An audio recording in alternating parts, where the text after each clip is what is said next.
Tanghali po sa inyong lahat kung saan sulok man kayo ng mundo naroon. Sana okay lang po kayo. Ito na naman po tayo sa isang importanteng episode ng Link Channel. Importante bakit?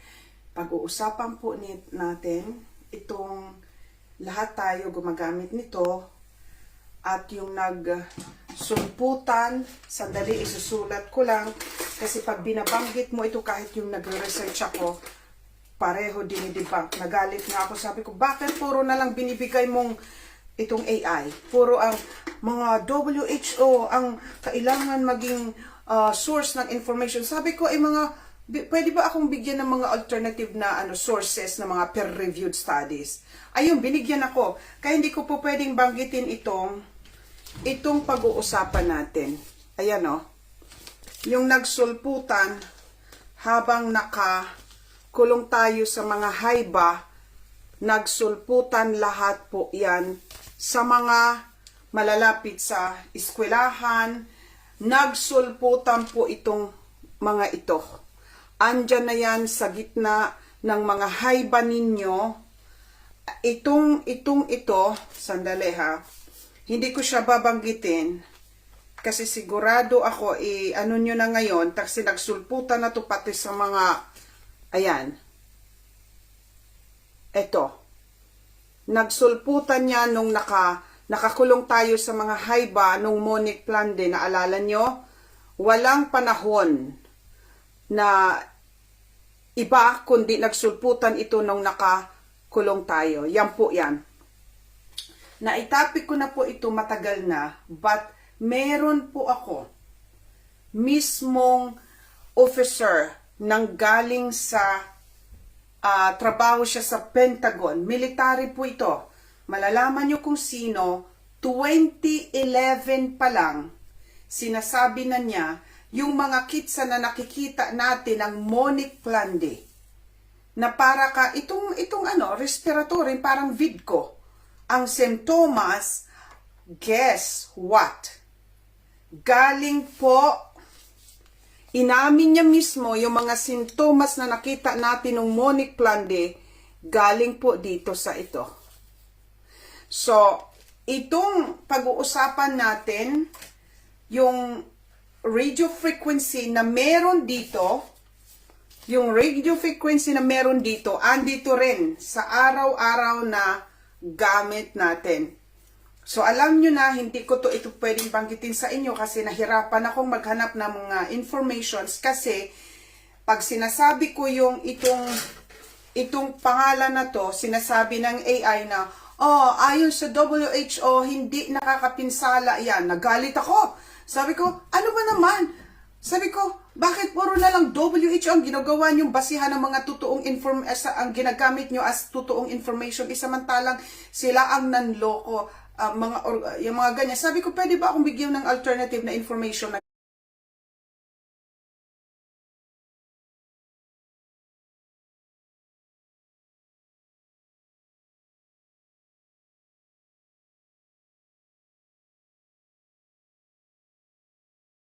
galing sa mga peer-reviewed studies na hindi pinifinance ng mga taong may interest. Sabi ko,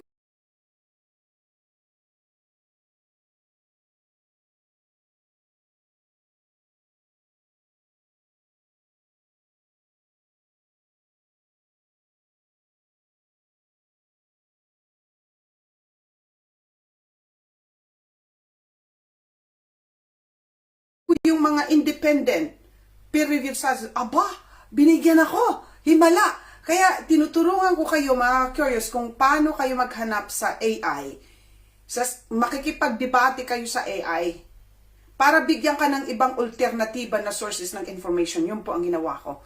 Wow, zero ang nanonood. Nakikita ko may mga comment, pero tingnan nyo mga curious. Ayan no, screenshot ko lang. 0 ang nanonood. Ayan no, marami ang nagko-comment, screenshot ko lang ha. Yan.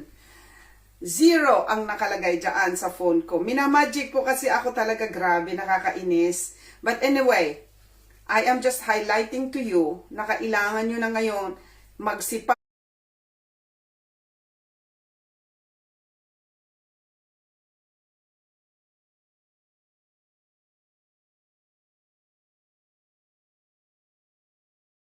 na kayo at para akong serang plaka. Yun lagi ang binabanggit ko i-share. Mga ka-curious, naghihirap po ako dito. Pag hindi nyo i-share, sayang to. Wala naman po akong dito. Wala naman akong publicity sa...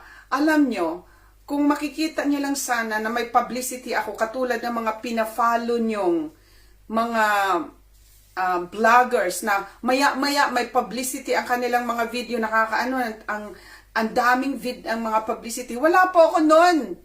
Wala akong kita. Hindi ako binibigyan ng kita ni Pestibok.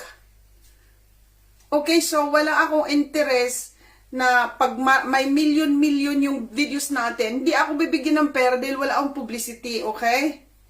Kaya ako noong pa 6 years na nakikiusap ako sa iyo, i-share nyo lang lagi. Yun lang ang pakiusap ko bilang tulong ninyo, okay?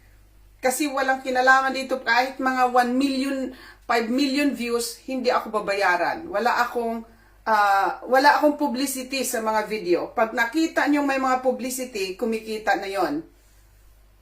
Okay? Wala akong kita dito na bigay ng Facebook. Yung bigay ng yung mga stars na binibigay ng ating mga kababayan at pero yung pagpapadami ng views, wala po akong kita dyan. Okay? So, i-share nyo na. Okay. Mga ka-curious, okay, punta po tayo dito sa ating, at ito, may patagong inamin ngayon ng Center for Disease Control. Guess what? Sino yung nagpaganyan ng beke? Ang CDC mismo, Center for Disease Control and Prevention.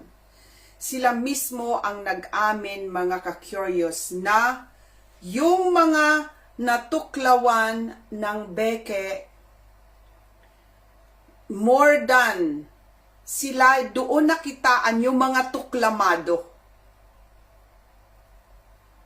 Majority sa mga nagpatuklaw, nagtaasan ang beke. Yung mga nagpaganyan, nagtaasan ang kaso ng mga beke.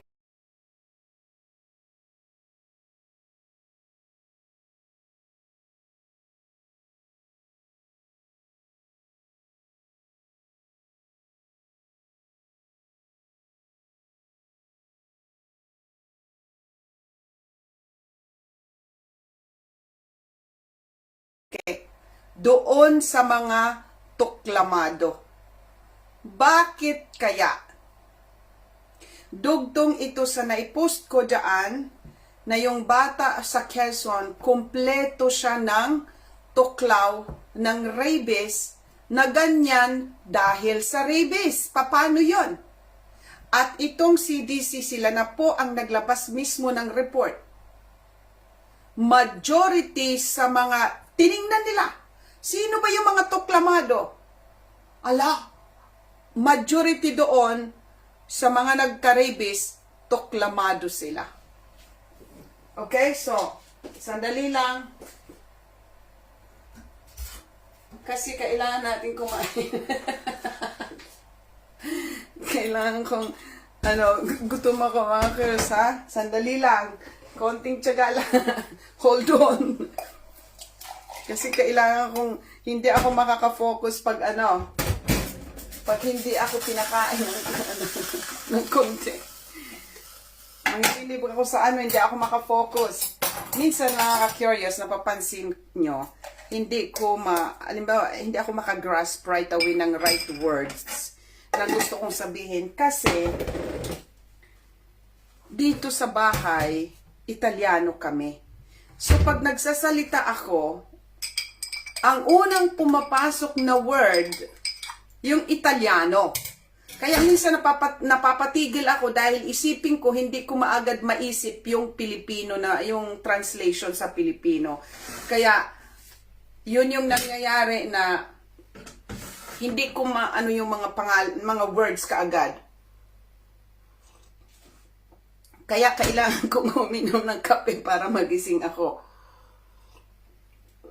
Now, dive in na po tayo. Andiyan na ba?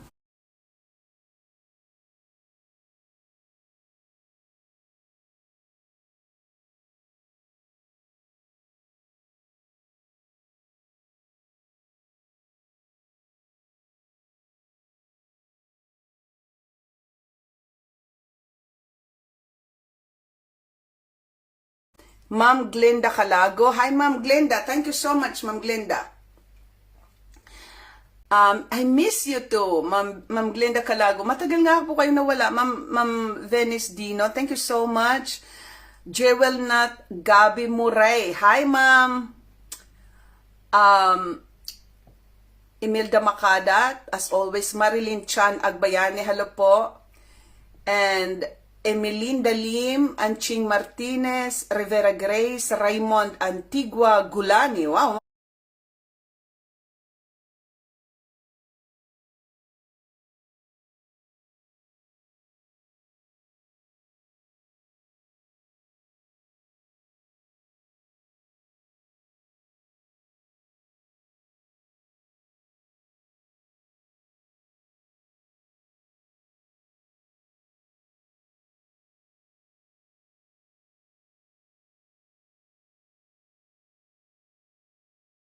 Mga bagong pangalan to.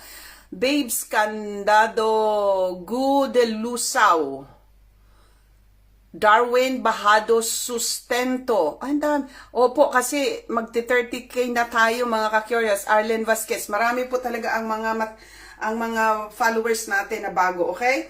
So, yung mga followers na bago, mag-double time kayo kasi nahuli kayo na mag-share ng mga ngayon lang kayo naka-follow sa atin. So, mag-double time po pa kayo mag-share, mag-tag, okay? Okay.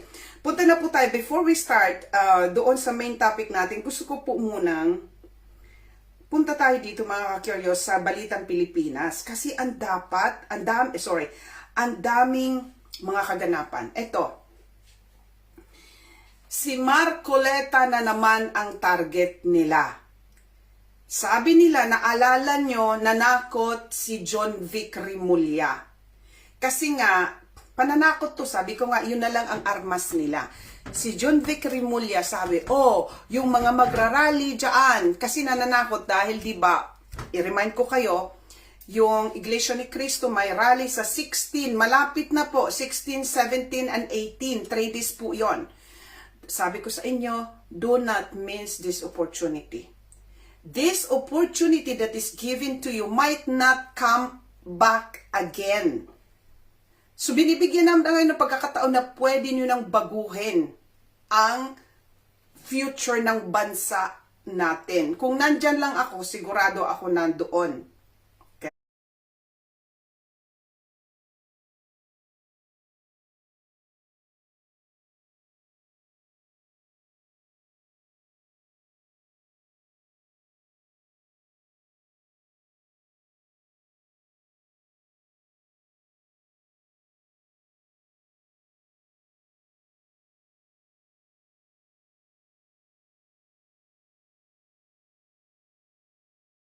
Okay?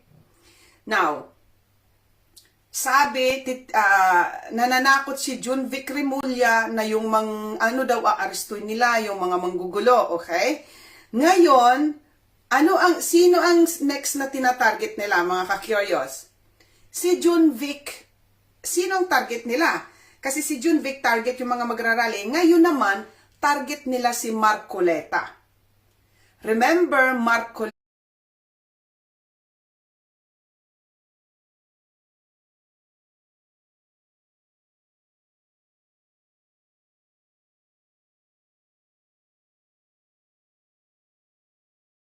aywan ko si Marcoleta di ba INC yun or sinuportahan talaga yan ng Iglesia ni Cristo. Guess what? Si Marcoleta na naman ang target ni Garcia. Ang sabi dito sa report na George Garcia, a prominent member, so member talaga si Marcoleta ng Iglesia ni Cristo. So mga ka-curious, dahil nga, pag hindi daw na i-declare ng eksakto ang kanyang mga donors ni Marcoleta, titirahin siya ngayon ng, grabe Imaginein mo, biglang, dahil alam nila na magrarally ang Iglesia ni Cristo, itong prominent member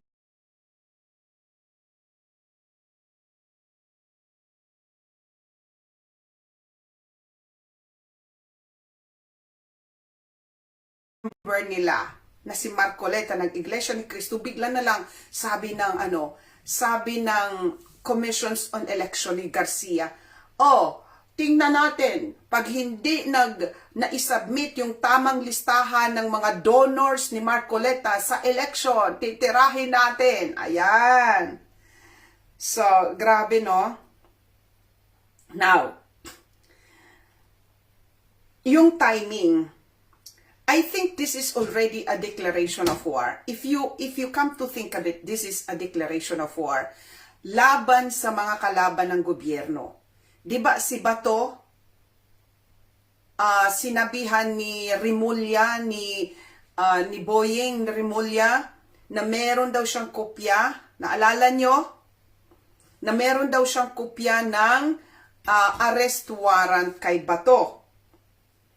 Ang sabi ni Torion, yung legal counsel ni Bato, na wala naman kopya. Okay, ito yung sinabi niya, mga kakir. I just want to reiterate to you what I have posted. Sabi, ang DOJ wala silang kopya ng warrant of arrest para kay Bato. DOJ. Ang Department of Foreign Affairs, wala din silang kopya ng arrest warrant. Ang transnational crime, ulitin ko, transnational crime, wala din silang kopya. Now, ang sabi mismo ng spokesperson ng ICC, wala din silang kopya. So how come na si Boying Rimulya, na ang trabaho niya ay maglitis, ang ombudsman, ang trabaho ay maglitis ng mga corrupt na government officials, hindi niya saklaw ang sa ICC, hindi niya trabaho ni Rimulya yon. Hindi niya trabaho ang makialam doon sa ICC.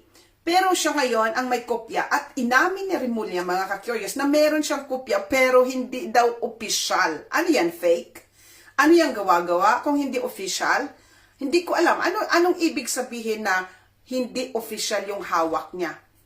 At lumabas si John Vic, nagkausap daw sila ng kapatid niya na si Boying, na ang source daw ni Boying ay galing sa third party. Sino yung third party na yon? Kasi yung spokesperson ng ICC sinabing wala silang kopya. Now, biglang sumagot, biglang lumabas ang balita. Ano yung balita, mga ka-curious? Nasa mga susunod daw, ito, basahin ko lang, mga ka-curious, ha? Ito ang sabi ng ICC. Ang balita, ha? Ito ang balita. ICC orders secrecy on all future arrests warrant applications. So, nag-order na ngayon ang ICC na isikreto na ang future arrest warrants. So, ibig sabihin, hindi na nila idadivulge yung mga sa future na i-issuehan nila ng arrest warrant. Sabi ko nga, kaya pala, mga ka-curious, hindi ako nasasanay sa banks. Pasensya na ako. Hindi ako sanay. Okay. Sabi ko, kaya pala sinabi na ang Department of Foreign Affairs, wala sila. Ang ICC, ang secretary mismo, wala silang sinabi. And then, ang transnational crime, wala din. Department of Foreign Affairs, wala din. And then, sabi ni John Vic, nakuha na kapatid ko ang kopya na yon na hindi original ata yun. Ano kaya yung kopya na nakuha? Galing sa third party pa. So, sino yon? Sinong third party na yun na nagbigay ng kopya ng arrest warrant kay Boying Rimulya? Now, nang lumabas ito na ang ICC, nagbigay sila ng order na yung mga future arrest warrants, isisikreto na nila. Now, why this secrecy? Ba't kailangan itago?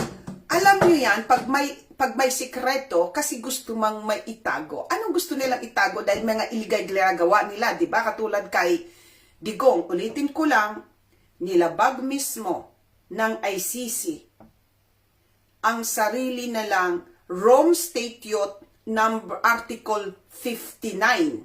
Itingnan nyo, Rome Statute ng ICC ang Article 59 kung saan kailangan yung aarestuhin katulad ni Digong na citizen ng ibang bansa, ilalabas sa bansa niya at dadalhin sa ICC. Bago ilabas, dapat dumaan sa local court natin. At hindi nila ginawa yon. So nilabag nila ang sarili nilang Rome Statute. Okay? Maliwanag yon. Now, ngayon, ano na naman itong secrecy nila? So baka uulitin na naman ang ginawa nila kay Digong, uulitin na naman ngayon kay Bato. Yun ang plano nila siguro. Kasi nangingialam ngayon si Boying Rimulya na ombudsman, hindi niya yan trabaho. Kasi alam niya naman yan na lahat ng mga ginagawa nila, dabi si Rimulya, ibeben niya ang batas, and that's what they are doing. Now, ito.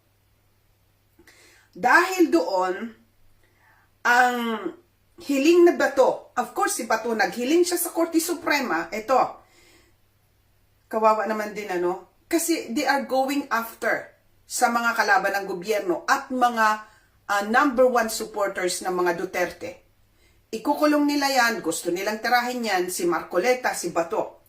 Hiniling ni Senator Bato de la Rosa sa Korte Suprema na pilitin si Ombudsman Boying Rimulya na magsumiti ng kopya ng International Criminal Court Warrant of Arrest. Wow, maganda to.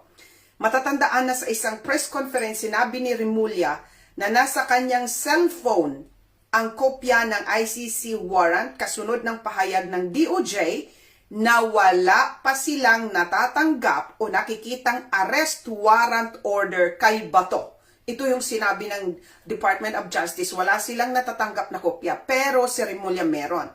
Now, sabi ni Bato, nag-apila siya ngayon sa Korte Suprema na pilitin si Ombudsman na magsumiti ng kopya ng arrest warrant sa kanya. Magandang move ito. Kasi mapipilitan yan ngayon pag sinabi ng Korte Suprema, hey, Boyeng, saan na yung kopya mo? Saan mo yung kinuha? Authenticated ba yan? Ano ba yan? Official ba yan? Hindi official? Mapipilitan ngayon magsabi si Boyeng Rimulya. Unless na lang kung ibebend na naman niya ang batas. Kasi feeling ng may mga problema siguro to sa kasi nilalabag na nila ang batas eh. Now, dapat makipag-usap ang ombudsman, hindi dapat, ayon kay Turion, yung abogado ni Bato, na iba yon, ibang topic yon. Question ni Attorney J.V. Hinlo, yung alleged communication ng ombudsman na meron siyang arrest warrant kay Senator Bato. Sabi ni Hinlo, if such information is true, it is an issue of sovereignty and impartiality because the ombudsman should not communicate directly with foreign entities. Tama nga naman. Kasi kung totoo ito, nako, patay ka ngayon, Boyeng. Pag nag-communicate ngayon ang Korte Suprema, saan mo kinuha yan? Tapos ito pala, according sa it is an issue of sovereignty and impartiality. Ang ombudsman hindi dapat makikipag-communicate directly sa mga foreign entities like ICC. So, if there is, tama ito kung meron daw mga communication, it must be formal, written, and transparent. Tama naman. Kasi itong mga taong gobyerno, katulad ng pag-aresto nila kay Digong, di ba nasa sasakyan, nasa airplane pa si Digong, inaaresto na siya, tapos hinihingan ni Digong. Sabi niya, saan ang warrant ang arrest ninyo? Wala, di ba? Ano ang sinabi? To follow na lang, susunod. Tapos nung nandoon na sila sa military base, binabasahan lang ni Tory sa cellphone. Ganun na naman ngayon. Cellphone na lang. It should be communicated in a formal setting. Dapat nakasulat yan, transparent, and yun na nga, yung formal, hindi yung sabi ni hindi official daw yon. Inamin din ni Boying Rimulya na hindi official yon. So, maraming problema tong si Boying Rimulya. Maraming hindi niya yan trabaho yung ginagawa niya makialam sa mga international entities. Okay. Ngayon, sabi si Torion, yung abogado, ito yung sinasabi ko kanina, lead counsel ni Bato, kung paano umano nakuha, kumbaga kino-question ngayon nitong lawyer na si Torion, lawyer ni Bato, kung paano siya nakakuha ng kopya ng warrant of arrest mula sa ICC. Ayon kay Torion, pakinggan natin, dapat ipaliwanag ng ombudsman kung saan nanggaling ang impormasyon, lalo't wala naman itong direktang papel sa implementasyon ng ICC processes. Oo nga naman, ano ba naman ang trabaho mo dyan, ombudsman? Ano ang trabaho mo dyan? Sabi dito, wala naman itong direktang papel sa implementasyon ng ICC processes. Paano siya nagkaroon ng authority para i-reveal ito? Sino ang nagpadala sa kanya? Gusto naming malaman kung fair ba ang proseso ng ICC.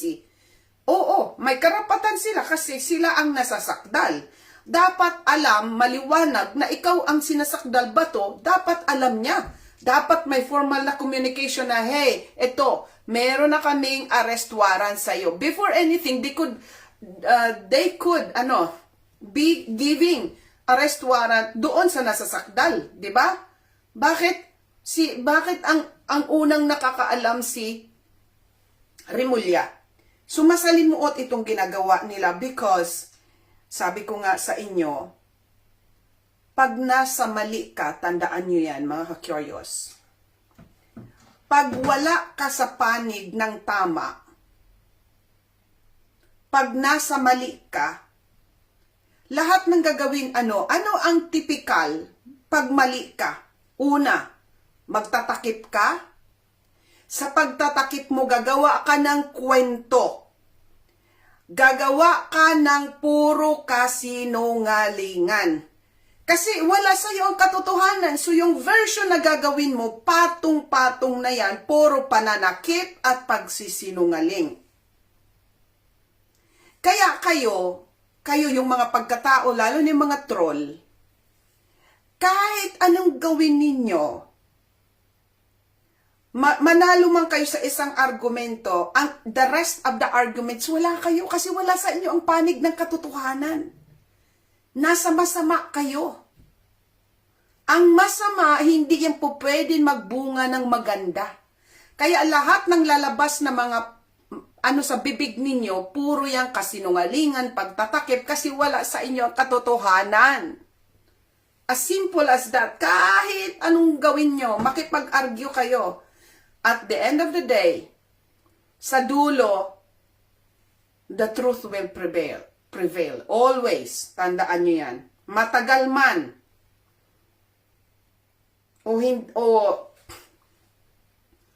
Sa konting panahon o magtagal, the truth will reveal itself. Lagi. Now, so tapos na tayo doon, masalimuot, itong kinakasadlakan ngayon ni Rimulya, kasi naman, alam naman natin yan, inilagay yan si Rimulya para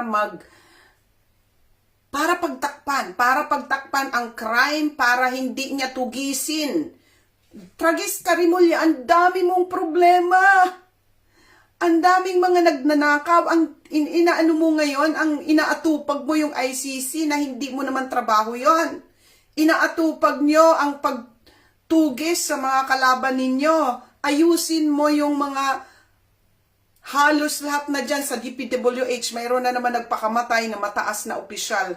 Doon ata saan nga ba yun? Nasa headline. May official na nagpakamatay. DPWH official. Now, si Enrile na dido na Buti naman, nabawasan ng isang Digimon. Alam na kung bakit? Itong si Enrile, lead counsel ito. Tagabigay ito ng konsilyo or ng tagapayo yan. Lead counsel ito ni BBM. Si Enrile, siya ang nagpapatupad ng batas ng martial law sa tatay ni BBM. Kaya anong dapat ipasalamat natin dito? Akala ko nga, di man lang inaratay ng antagal. Buti nga, wag na natin pag-usapan to. Hindi naman to, hindi magandang legacy nito. Puro ka. Mabuti niya, nabawasan tayo ng isang Digimon. Ang tagal no? Biro mo tagapayo yan ng BBM ngayon at nung panahon siya ang nag-e-execute. Ilan kaya ang nagurgo nung panahon ng martial law? Siya ang executor ng martial law, si Enrile.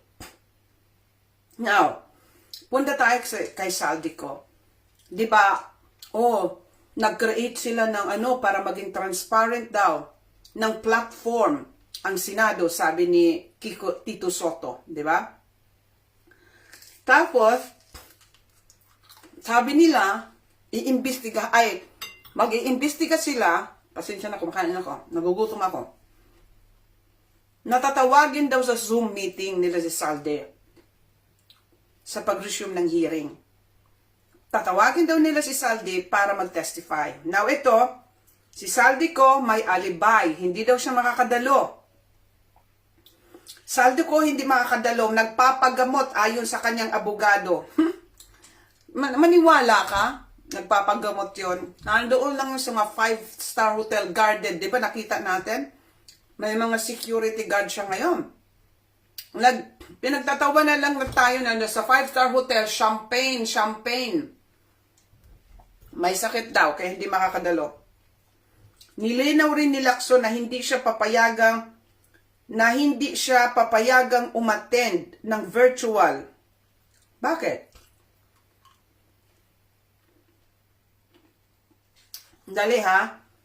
Kinumpirma ni Senate Blue Ribbon Committee Chair Ping Lacson na nasa Amerika si dating Bicol Acos Saldico representative undergoing medication ayon sa kanyang abogado. Dahil dito, humiling si Ko na ma-excuse mula sa pagdinig ngayong November 14 tungkol sa umano'y irregularidad sa mga flood control projects. Nilinaw rin ni Lacson na hindi siya papayagang umattend ng virtual. Otot. Kahit nagpapagamot ka, yan? Life-threatening yung pagpapagamot mo na kahit nakaharatay ka doon, nakaharatay, nakaano sa bed, hindi ka po pwedeng humarap sa camera para mag-testify. Yan? Mamamatay ka na. Sana nga,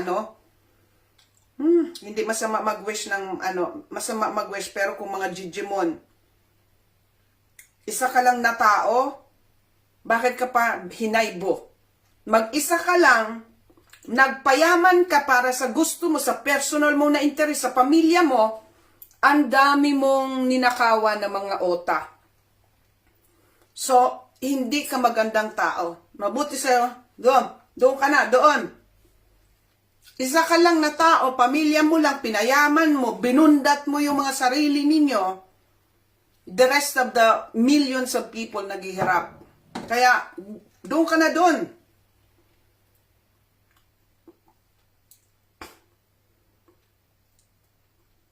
Okay. Now, 37 congressmen nasa listahan ni Marcos Jr. 37. Pero, hindi kasama ang kanyang pinsan. Ito talaga sila, Selective talaga ang kanilang justice. Ibinahagi ni Pangulong Marcos Jr. ang 37 na mambabatas ang lumabas sa kanyang listahan ng mga opisyal na konektado sa umano'y maanumalyang proyekto ng gobyerno. Nang tanungin kung kabilang ba rito ang kanyang pinsan, ang tugon ng Pangulo? Sa tingin ko, hindi. Gano'n naman yun eh. Kasi pag yung pinsan mo nadamay, baka idamay ka. Kaya poprotektahan nyo yung pinsan nyo. Imaginein mo, lahat, sabi niya, makukulong na lahat. Hindi sila aabutin sa Christmas. Makukulong na silang lahat. Silang lahat lang, ikaw hindi, at saka yung pinsan mo. Ganon yun. Idiniin din ng Pangulo na seryoso ang administrasyon sa pagpapanagot at hindi raw sila magsasampa ng kaso para lamang sa pagpapakitang tao. Ugok. Pakitang tao mo lang, dapat ikaw ang unang sinampahan, hindi ang iba, ikaw. Kasi ikaw ang nagdidirekta, nasa taas, ang pumipirma, ang nagsusuyod ng mga items, ng mga budget, ikaw. Bago yan maging batas, ikaw ang pipirma. Alam mo yung mga insertions, yung mga ini-insert na mga bilyones na merong, ilan si Risa Hontiveros? 3 billion? Wow! Insertion ni Hontiveros, 3 billion. 3 billion ba yun? Ilan ba yung na-report ko? 2 billion plus o 3 billion? Pakicomment nga, nasa news yon.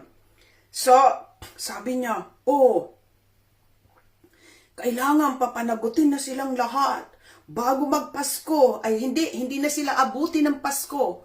Makukulong na sila. Pero wala doon sa listahan. Ang pinsan niya, utot nyo. Now, mga ka-curious, dito na po tayo.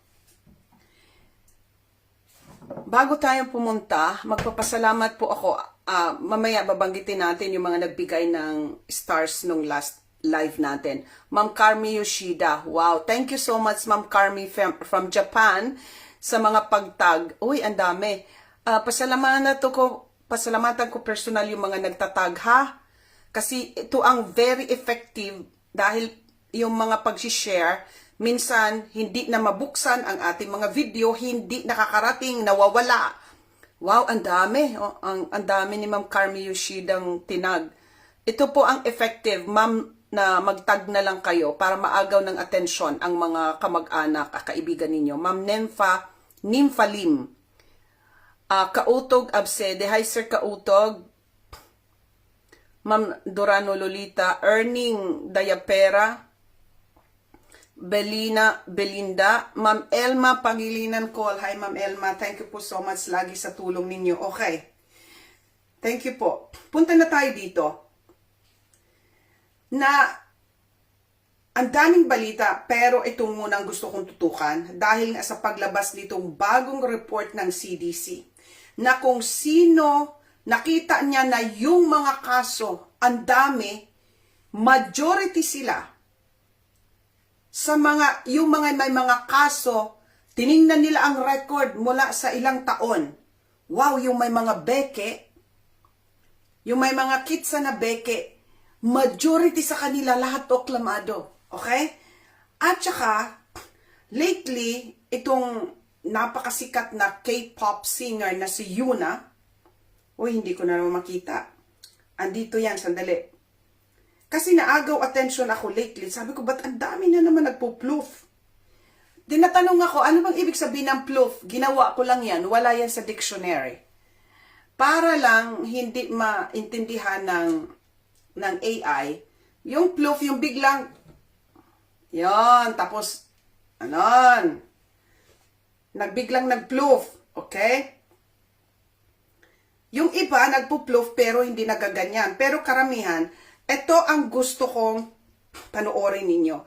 Tingnan nyo yung reaction niya, kasi, wala man lang abiso, na sumasakit ang ulo kasi usually, mga ka-curious, pag dumating talaga na yung katawan mo nag-shut off, there is something really napakaano sa katawan mo na walang abiso.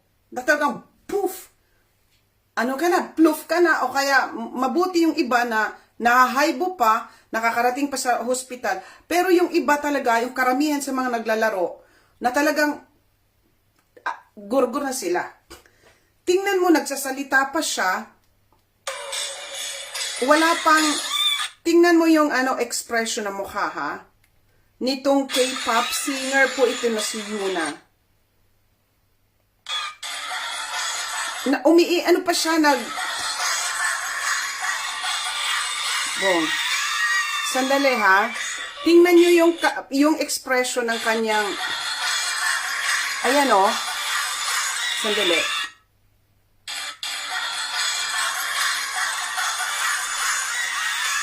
Bong. Yan ang gusto kong kasi, ang gusto kong dito, na kung ang isang tao, halimbawa, yung mga thousands na nakunan, na nai-report na natin many times, na naglalaro ng football, napapanood na millions na mga ota, tumatakbo, naglalaro, 30 minutes lang tumatakbo, and then bigla na lang, ploof ka agad. Karamihan doong ganon. Yung iba, nasalba. Now, hindi ka pupunta, magte-training o maglalaro kung ang pakiramdam mo hindi mabuti. Di ba pag mayroon ka nga lang flu, iba na ang pakiramdam mo, uupo ka talaga o kaya hihiga ka. Dahil yung mga laman mo nang hihina. Merong abiso. Ang katawan mo will always tells you something wrong. Either, di ba kahit na yung inaatake sa puso, di ba? Nag-grasp sila ng hangin, o kaya makikita mo talaga yung expression na nanghihina, o kaya meron silang expression ng kanilang mukha na something wrong. O kaya nag-grasp sila ng air, o kaya nahihilo. Ang mga common na nangyayari ngayon, bigla na lang pag nakaramdam sila, poof, ka agad. Nakita mo, gumaganong-ganong pa yun siya. Umikot lang, and then, tinitingnan ko yung mukha, wala man lang siyang sufferings. At ito ang common denominator na napapansin ko. Tinitingnan ko yung mga nagpo-ploof na naglalaro ng mga professional, wala sila, bigla na lang, gagano na lang, o mag-i-sleep, yun na, ploof na. So, yun yung sinasabi ko na nakakakota itong mga nangyayari na never natin nakita sa history ng mundo na ang daming nagpo-ploof na ganito. At ang karamihan sa kanila mga takba. Okay? Now, for example, ito, Mail Online po. Headline po yan. Ayan, no? Hindi po ako gagawa. Babasahin ko lang. I was a healthy physician. Doktor po siya. Who took the vaccine. Now I am paralyzed. Ayan. Ayan siya. Ang gaganda pa naman. Kasi tordok eh. Ayan siya. Very healthy. Nung nagpa-vaccine, ayan na. Paralisado na siya. Ito na siya ngayon. Ayan ang itsura niya. Okay? Daily Mail po ang nagbalita nito. Now, ito. Ito na ako. Ayan o. Ang bata-bata pa. Taga dito yan sa UK. Ano po siya? Si Tommy Jakes. 19 years old, mga ka-curious. British apprentice jockey. Jockey player po ito. Biglang nagurgur, nagploof siya at his home near Newmarket on October 30. As of the latest report, the official cause of kung ano yung ikinagurgur niya has not been confirmed by authorities or by his family. Lagi ganito ang nangyayari. Pag may mga nagpuploof na mga sikat, ang karamihan hindi sinasabi. Dati, nung mga wala pang bitsinan, pag nanonood ka ng news, lalo na pag mga sikat na mga personalities, laging sinasabi ang cause of death. Lagi. Ngayon, karamihan, hindi sinasabi ng parents, sinasabi na lang, magpo-post na lang sa internet, namatay yung anak ko, yung pamangkin ko, pero hindi nila binabanggit kung ano ang dahilan. Unless na lang kung nalaman, nakuna ng video, 19 years old, at jockey player. Okay? Now, ito kasi dalawa. May isang show kasi dito na ang title ng show, A Place Under the Sun. Ito yung naghahanap ng mga bahay, matagal na show dito sa UK na ang title, A Place Under the Sun. Nagpapakita sila ng mga bahay sa mga, for example, sa maiinit na lugar like Spain, para ang mga Briton bumili ng mga bahay. Ang title ng show na yan is A Place Under the Sun. Imaginein mo, ang presenter ng show na yon, ploof! At yung isa pa sa nagtatrabaho mismo, 2 tao na nagtatrabaho sa isang show, ploof! Ayan. Ayan no, nakikita nyo, Daily Mirror po ito. Itong babae, nagtatrabaho siya Place Under the Sun. Ito ang sabi ng exclusive ng The Mirror. A place in the sun stars. Yung star siya sa under, star. O nagtatrabaho siya sa programa na Under the Sun. Ang asawa, horror, as husband, 45, suffers sudden heart attack during filming. So, itong asawa niya, na starring o nagtatrabaho siya sa Place Under the Sun, gorgor habang nagfi-film. Habang nagfi-filming sila sa kanilang programa. Star siya, okay? Now, ito pa, TV presenter, yung nagpe-present ng programa, na si Johnny Irwin, known as A Place in the Sun, nagurgur from terminal lung cancer that had spread to his brain. Ayan, no? Ayan, ang presenter ng A Place Under the Sun. So, imaginein mo, mga ka-curious, sa isang programa lang, ang presenter gurgur sa cancer. Yung isang star doon, ploof dito sa ito. Kita nyo na? Bakit ang babata pa? Mga sikat. Anong meron? Ito hindi ko to na-report. Itong the vocalist of the OPM band Jeremiah, si Pee-wee Pulintan, nagka-stroke din siya. Oh my dear Lord. Ayan. Ang bata din. Vocalist at si Pee-wee Pulintan ng Jeremiah Band. Itong katapusan lang din ng October, gurgur din. Ang dami, no? Now, dito na tayo, yung bata sa Quezon, na kumpleto ang tuslok. Kumpleto talaga. Na tinuslokan ng anti-rabies. Alam mo na dedo sa rabies. Sabi ko nga, ano ang silbi ngayon? Anong silbi ngayon? Di ba kaya ka nagpapatuslok para hindi ka magkasakit sa rabies? Di ba kaya ka nga nagbabakuna para ma-prevent ang disease?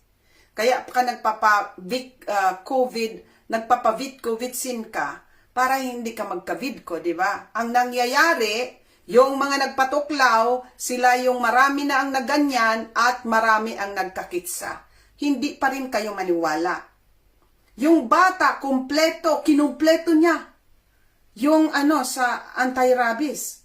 Dedo sa rabies. Anong meron sa rabies? Kasi, ulitin ko, ang tuklaw, pag hindi ka ginamitan ng mRNA technology, katulad ng Pfizer, Moderna, gumagamit sila ng mga attenuated virus. Ang ibig sabihin, pinahinang version ng virus. Pag nagpatuklaw ka, tandaan ninyo ha, yung wala pang alam, sa kung ano at papano nagpa-function ang tuklaw. lalagyan nila ng pinahinang version ng V. Ibig sabihin, kung nagpatuslok ka ng flu, meron yan doon flu virus. Pero sabi nila, attenuated, pinahinang version ng V. So kahit na pinahina iyon, meron ka pa ring virus ng flu sa katawan mo. Kasi ang tanong ko, sigurado ba kayong pinahinang version yon ng V? Kasi ang purpose nun, para nilalagyan nila ng version na pinahina ng flu virus o kaya HIV, kaya yung nagpapatuslok sa inyo ng HIV, measles, beke, nilalagyan po talaga sila ng ulitin ko ha, maliban na lang kung ginamitan nitong bagong mRNA technology. Pero yung mga noon, yung mga matatagal na, kahit ngayon, hindi lahat mRNA technology. Kaya, kung hindi mRNA ang ginagamit, yung HIV na yan, yung beke, yung measles, yung flu, lahat po talaga yan, nilalagyan nila ng virus, ng HIV, ng flu, ng measles, ng rabies, ng kung ano-ano, nilalagyan nila yon kasi ang purpose, para pag nilagyan nilang pinahinang version ng, for example, ng flu, yung ating sundalo, yung antibodies, aatakihin yung flu virus na yon. And then, gagawa na ng antibody, yung panlaban ang katawan, ng protein, okay? Kasi basically, ang virus is a protein. It's made up of amino acids. Ang virus is made of protein. And protein is made of amino acids. So, ang katawan natin, pag itong pinahinang version ng V na nasa loob ng tuslok, ang panlaban natin, ang antibody ng katawan natin, yung nagdidepensa, yung mga T-cells. Ngayon, pagpasok nitong pinahinang version, aatakihin ngayon kasi didepensahan ang katawan, pupuksain niya. And then, ang ating immune system gagawa ng antibody. Ang antibody, yung panlaban. Okay? Yun yung panlaban na sa specific virus na inilagay nila sa tuklaw. Kasi bakit?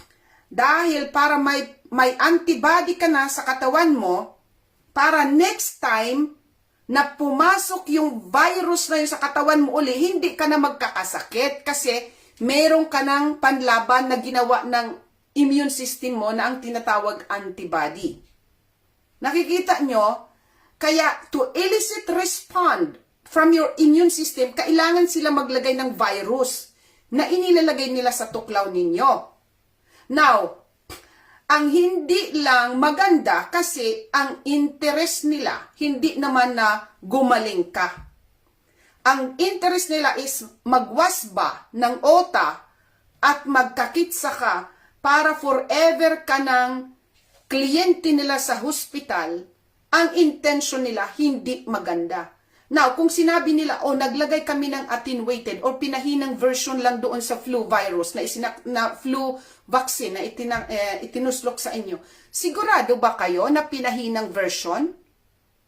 Paano yung bata na dedo? Kung pagprotektahan yung itinuslok sa kanya na kompleto siya ng anti-rabies, bakit nadido siya ng rabies? Hindi kayo nagtataka? Na yung kung sino yung nagpatuslok ng isa, dalawa ng VIDCO, yung nagpa-booster 1 and 2, sila ang mga maraming kitsa. Sila yung nanghihina. Sila yung mabilis magkaroon ng sipon. Dati hindi sila sipunin. Dati hindi sila lagnatin. Yung mga tuklamado na maraming beses, ang kanilang immune system mahina. Kahit anong kitsa na lang. Kasi once na na-wrecked or nasira o napahina ang panlaban mo, yung mga sundalo mo, kahit anong kitsa na lang papasok, madali ka nang magkakitsa. Before ng tuklawan, hindi ka masakitin. Nung nagpatuslok ka, 1, 2, 3, sakitin ka na. At hindi lang yon. Pag nagkasakit ka, matagal kang gumaling. That's a proven fact ng mga toklamado. Now, punta tayo dito mga ka-curious kasi ayan o, headline to ha. Verify ko rin itong headline kasi hindi rin ako naniniwala basta-basta. Ano ang nakalagay dito? Majority ng may mga beke na kaso ay doon